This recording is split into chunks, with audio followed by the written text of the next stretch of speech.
مصیبت آئے تو اس ٹائم تم نماز پڑھو،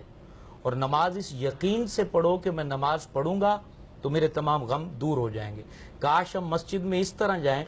ایک میں تصوراتی بات عرض کر رہا ہوں کہ اپنے تمام غم جن سے لڑ لڑ کے بندہ پریشان ہو چکا ہے اس کو ایک تصوراتی طور پہ گٹھڑی میں باندھے اور پھر اللہ کے حضور چلا جائے کہ اللہ میں تو تھک چکا ہوں،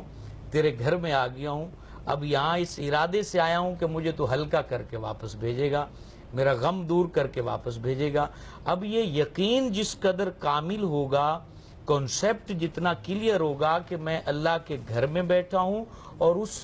شہنشاہ کے گھر میں بیٹھا ہوں کہ جس کے دربار میں اپنے جرم کا اقرار کرنے والا بخشا جاتا ہے۔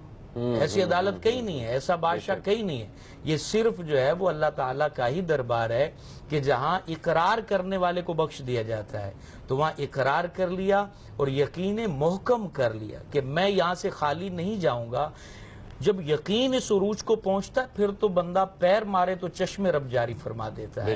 یہ یقین ہی متزلزل ہے جو انسان جو ہے وہ پریشانیوں کا شکار رہتا ہے۔ تو نماز اسی طرح بندہ پڑھے کہ سجدہ جب کر رہا ہو پیشانی اللہ کے حضور ہو اور دل پورے کا پورا اللہ کے دربار میں پہنچا ہوا ہو اور پتہ ہو کہ یہاں سے میں مرادوں کو لے کے لوٹوں گا، تو پھر وہ وہاں سے مرادیں پا کے لوٹتا ہے۔ اگر اس کو ظاہری مادیت نہ بھی ملی تو رب روحانیت کی وہ مراد دے دیتا ہے کہ جو اس کے